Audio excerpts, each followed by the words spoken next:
Today I have a rant related to bicycles. Let's start with bike racks. The most commonly seen bicycle rack in car-centric North America is a terrible design. I think the design's ubiquity is due to people who don't commute by bicycle, either building or ordering them. You have these tire holders, but most tires don't fit into them. And even if they do, it's loose, and the bike might fall over, or brake discs might get damaged. So in practice, people park their bikes on the outsides of these racks, or sometimes just lengthwise in front of them, because the tire holders are so useless. These racks shouldn't be built or sold anymore, yet they are the top result when I go to Google bike racks. There are better bike rack designs that actually work. The City of Toronto's pole with a circle works great. Rectangular or arch style racks, they also work great. One of my favorites is the floating triangle, which is just perfect for locking the front tire and frame. These designs aren't any more expensive to build and are vastly superior.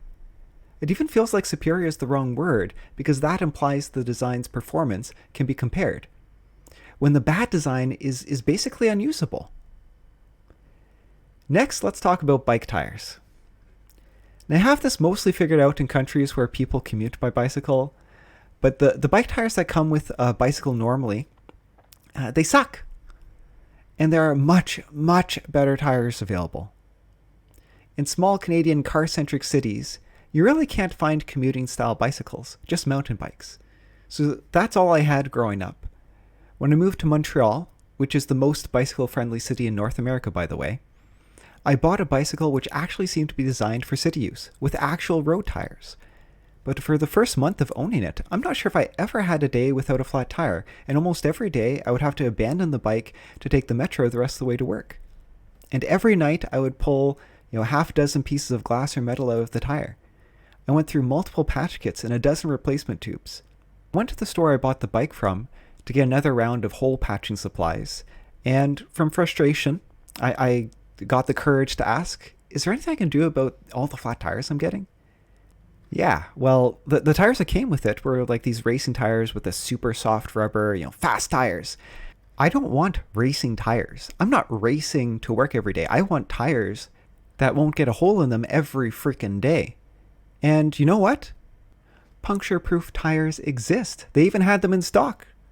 Now, sometimes they're called puncture resistant, but I've never had a flat tire with them. I've bought them again and again and again every time they've worn out. I've encountered other people like me who start to commute and just get all these flats and discover that puncture-proof tires exist. Why isn't this the standard?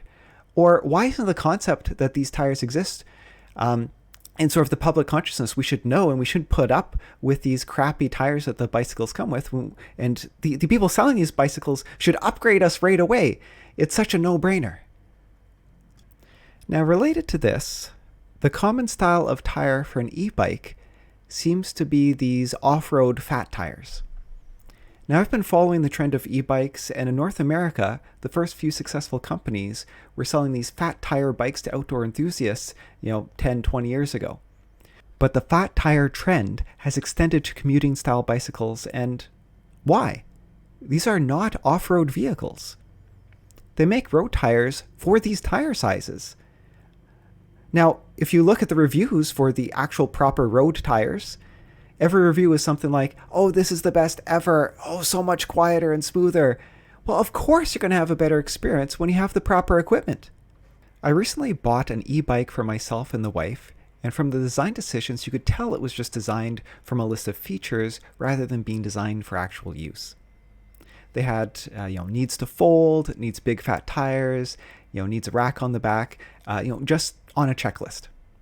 Honestly, overall it was okay.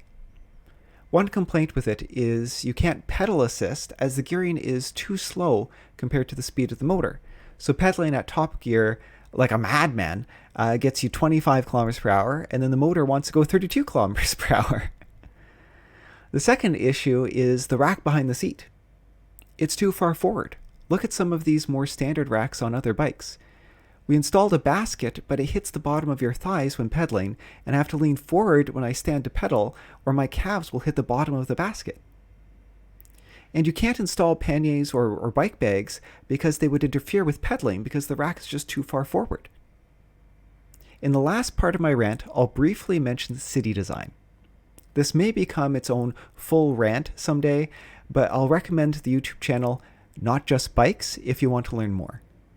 I was recently living in the Cayman Islands again, and there, it isn't considered safe to walk or cycle.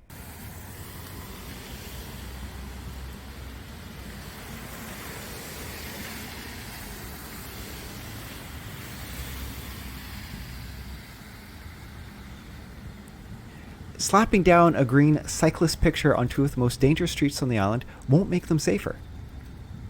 If it isn't safe to walk or cycle, then people will feel forced to drive, and the island has a major traffic congestion issue.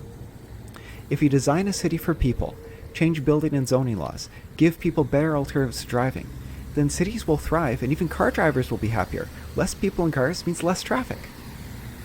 Thank you for listening to my rant. Have a great day.